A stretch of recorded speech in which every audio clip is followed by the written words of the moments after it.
दोस्तों, सोचिए, आप एक खूबसूरत से जंगल के किनारे खड़े हैं। पेड़ सूरज से चमक रहे हैं, दूर से चिड़ियां चहचहा रही हैं। जैसे कि आप प्रकृति की सुंदरता का आनंद ले रहे हैं। शांति का भाव आपके ऊपर छा रहा है। आप अपनी आंखें बंद कर लेते हैं और ताजी हवा में सांस लेते हैं। हवा का एक झोंका महसूस करते हैं। लेकिन फिर आप अपनी आंखें खोलते हैं और हकीकत सामने आ जाती है। आप अपनी रोजमर्रा की जिंदगी में वापस आ जाते हैं, तनाव और चिंताओं से घिरे हुए। खुशी का भाव जल्दी ही फीका पड़ जाता है। उसकी जगह जंगल में उस पल की लालसा ले लेती है। हम सभी खुशी की इस लालसा, इस एहसास को महसूस करते हैं कि यह हमारे हाथ से दूर है। हमें लगता है कि अगर हमें बस वह नई नौकरी, वह नया घर या वह नया रिश्ता मिल जाए तो हम आखिरकार खुश हो जाएंगे। लेकिन क्या होगा अगर मैं आपको बता दूं कि खुशी कोई ऐसी चीज नहीं है जो आपको मिलती है, बल्कि यह कुछ ऐसी चीज है जिसे आप खुद बनाते हैं। इस वीडियो में हम एक कहानी के माध्यम से यह सीखेंगे कि कैसे हम खुशी की राह देखना बंद करें और हर पल में उसे ढूंढना शुरू करें। हम सीखेंगे कि कैसे सकारात्मक सोच पैदा करें, जिंदगी की छोटी छोटी चीजों की सराहना करें और रोजमर्रा की गतिविधियों में खुशी पाएं। एक बार की बात है, एक छोटे से गांव में अर्जुन नाम का एक युवक रहता था। उसकी आंखों में हमेशा सपनों की एक चमक रहती थी। वो एक साधारण किसान परिवार का बेटा था, लेकिन उसके मन में बड़े बड़े सपने पल रहे थे। अर्जुन चाहता था कि वो एक दिन बड़ा आदमी बने और अपने गांव का नाम रोशन करे। अर्जुन बचपन से ही पढ़ाई में बहुत तेज था। वो गांव के स्कूल में सबसे होशियार छात्रों में से एक था। लेकिन उसके परिवार की आर्थिक स्थिति बहुत अच्छी नहीं थी। उसके पिता खेतों में मेहनत करते थे और मां घर के कामों में व्यस्त रहती थी। अर्जुन को अपनी पढ़ाई के साथ साथ घर के कामों में भी हाथ बटाना पड़ता था। अर्जुन भी अपने माता पिता की मदद करने के लिए खेतों में काम करता था। वह जानता था कि परिवार की आर्थिक स्थिति अच्छी नहीं है, इसलिए उसने अपने सपनों को किनारे रखकर अपने परिवार की मदद करने का निर्णय लिया। रोज सुबह अर्जुन जल्दी उठकर खेतों में जाता, मिट्टी में अपने हाथों से फसल बोता और अपने माता पिता के साथ मिलकर काम करता। खेतों में काम करते करते अर्जुन के हाथ कठोर हो गए थे, लेकिन उसने कभी हार नहीं मानी। वह अपने सपनों को दिल में संजोए हुए मेहनत करता रहता।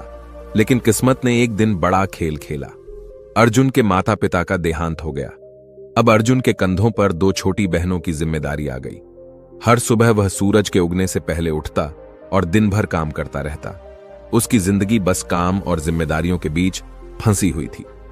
अर्जुन की बहनें रीना और मीना अभी छोटी थीं और उन्हें अच्छे से पढ़ाना और पालना अर्जुन की सबसे बड़ी जिम्मेदारी थी। वह खुद को कभी आराम नहीं देता, क्योंकि वह जानता था कि उसके बहनों के भविष्य की जिम्मेदारी उसी पर है। सूरज की पहली किरण के साथ ही अर्जुन उठ जाता और घर के सारे काम करता। फिर वह खेतों में काम करने चला जाता। खेतों में काम खत्म करने के बाद वह गांव के स्कूल में अपनी बहनों को लेने जाता। घर लौटकर वह उनकी पढ़ाई में मदद करता और उन्हें अच्छे संस्कार देता। अर्जुन का जीवन केवल काम और जिम्मेदारियों में बंधा हुआ था। उसने अपने सपनों और इच्छाओं को पूरी तरह से छोड़ दिया था ताकि वह अपने परिवार की देखभाल कर सके। अर्जुन के दोस्त अक्सर दूर दराज के इलाकों में घूमने जाते थे, नई जगहों की खोज करते थे। जब वे लौटकर आते और अपनी यात्राओं के किस्से सुनाते तो अर्जुन के मन में भी उन जगहों को देखने की इच्छा जाग उठती। लेकिन अपनी जिम्मेदारियों के बोझ के तले अर्जुन अपनी इच्छाओं को दबा लेता। मेरे पास घूमने फिरने का समय नहीं है, वो सोचता। मेरा काम है अपने परिवार का ध्यान रखना और उनकी देखभाल करना। एक दिन अर्जुन का सबसे करीबी दोस्त रवि उसके पास आया। रवि ने अर्जुन को देखा और बोला, अर्जुन, मैं तेरी मेहनत और त्याग की बहुत कदर करता हूं। तू वाकई अपने परिवार के लिए एक जिम्मेदार इंसान है। लेकिन दोस्त, तुम्हें अपनी खुशी के लिए भी थोड़ा समय निकालना चाहिए। अर्जुन ने मुस्कुराते हुए जवाब दिया, मेरे लिए मेरी खुशी यही है कि मेरी बहनें खुश रहें और हमारा घर अच्छा चले। एक शाम अर्जुन काम से थका हुआ घर लौट रहा था। उसका दिन बहुत लंबा और मुश्किल भरा था। वह अपने काम से बहुत थका हुआ था और उसके दिमाग में ढेर सारी उलझनें चल रही थीं। रास्ते में उसे एक सुंदर बगीचा दिखा। यह बगीचा बहुत ही शांत और हरा भरा था। अर्जुन को यह जगह बहुत अच्छी लगी और उसने सोचा कि थोड़ी देर यहां बैठने से शायद उसे भी कुछ राहत मिलेगी। अर्जुन बगीचे के अंदर चला गया। एक कोने में उसे एक व्यक्ति दिखा जिसका चेहरा बहुत शांत और तेजस्वी था। वह व्यक्ति गहरे ध्यान में था और उसकी आंखों में एक अजीब सी चमक थी। इस चमक ने अर्जुन को बहुत प्रभावित किया। और वह उसकी ओर खींचता चला गया। अर्जुन उस चमक से मोहित हो गया और धीरे धीरे उस व्यक्ति के पास जाकर बोला, क्षमा करें, मैं देख रहा हूं कि आप बहुत शांति से ध्यान कर रहे हैं। मैं अपनी समस्याओं से बहुत परेशान हूं और मुझे समझ नहीं आ रहा कि क्या करूं। क्या आप मेरी मदद कर सकते हैं? व्यक्ति ने धीरे धीरे अपनी आंखें खोली और अर्जुन की ओर मुस्कुराते हुए देखा। उन्होंने कहा, मैं बौद्ध भिक्षु हूं, तुम्हारी क्या समस्या है पुत्र? अर्जुन ने अपने दिल का बोझ हल्का करते हुए कहा, मैं जिम्मेदारियों के बोझ तले दब गया हूं। मेरे माता पिता के निधन के बाद सारी जिम्मेदारियां मुझ पर आ गई हैं। मुझे हर दिन कई काम करने पड़ते हैं और अपने लिए समय नहीं निकाल पा रहा हूं। इससे मेरी मानसिक स्थिति भी खराब होती जा रही है। मैं हमेशा चिंतित और परेशान रहता हूं। मुझे नहीं पता कि क्या करूं। बौद्ध भिक्षु ने ध्यान से अर्जुन की बात सुनी और फिर बोले, पुत्र, जीवन में समस्याएं और जिम्मेदारियां सभी के पास होती हैं। सबसे महत्वपूर्ण है कि हम इनसे कैसे निपटते हैं। चिंता मत करो, हर समस्या का समाधान होता है। तुम्हें बस थोड़ा शांत होकर अपने अंदर झांकना होगा। भिक्षु अर्जुन की ओर देखकर आगे बोले, अर्जुन, तुम बहुत परेशान हो।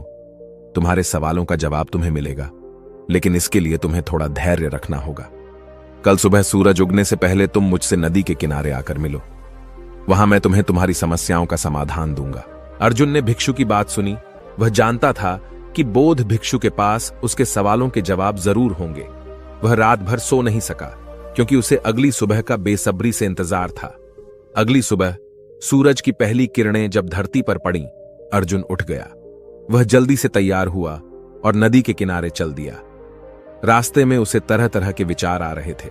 उसे लगा शायद भिक्षु उसे कोई विशेष मंत्र सिखाएंगे या ध्यान की कोई विधि बताएंगे। जब अर्जुन नदी के किनारे पहुंचा तो उसने देखा कि बौद्ध भिक्षु पहले से ही वहां बैठे हुए थे। बौद्ध भिक्षु नदी की ओर देख रहे थे, जैसे वे प्रकृति की सुंदरता में खो गए हों। अर्जुन भिक्षु के पास गया और झुककर नमस्कार किया। भिक्षु ने मुस्कुराकर कहा, अर्जुन, तुम्हारी समस्याओं का समाधान बहुत ही सरल है, पर इससे पहले हमें इस नदी के उस पार पहुंचना होगा। अर्जुन ने नदी की देखा। नदी बहुत विशाल थी। नदी का पानी तेज गति से बह रहा था। अर्जुन डर गए और बौद्ध भिक्षु से पूछा, भिक्षु जी, हम इस नदी को कैसे पार करेंगे? बौद्ध भिक्षु मुस्कुराए और बोले, अर्जुन, चिंता मत करो, हम इस नदी को अवश्य पार करेंगे। यह सुनकर अर्जुन को थोड़ी राहत मिली, लेकिन उसके मन में अभी भी संदेह था। बौद्ध भिक्षु ने आगे कहा, लेकिन हम इस नदी को पैदल पार करेंगे। अर्जुन हैरान रह गए और बोला, लेकिन भिक्षु जी, पैदल पार कैसे करेंगे? बौद्ध भिक्षु ने धीरे से कहा, अर्जुन, धैर्य रखो। जब इस नदी का सारा पानी सूख जाएगा और नदी का तल दिखाई देने लगेगा, तब हम इस नदी को पार करेंगे। यह सुनकर अर्जुन के चेहरे पर आश्चर्य के भाव आ गए। उसे अपने कानों पर विश्वास ही नहीं हुआ। अर्जुन ने कहा, भिक्षु जी, आप क्या कह रहे हैं? यह तो असंभव है। इतनी बड़ी नदी का पानी भला कैसे सूख सकता है? हम अगर इस विशाल नदी के सूखने का इंतजार करेंगे तो हमेशा के लिए हम इंतजार ही करते रहेंगे। ऐसा कभी नहीं होगा। हम भले ही बूढ़े हो जाएं, फिर भी यह कभी नहीं होगा। हमें इस विशाल नदी के सूखने का इंतजार नहीं करना चाहिए। बौद्ध भिक्षु ने उसके आश्चर्यपूर्ण चेहरे को देखा और प्यार से कहा, अर्जुन, तुम्हारी बात सही है। यह नदी अत्यंत विशाल है और इसका पानी कभी नहीं सूख सकता।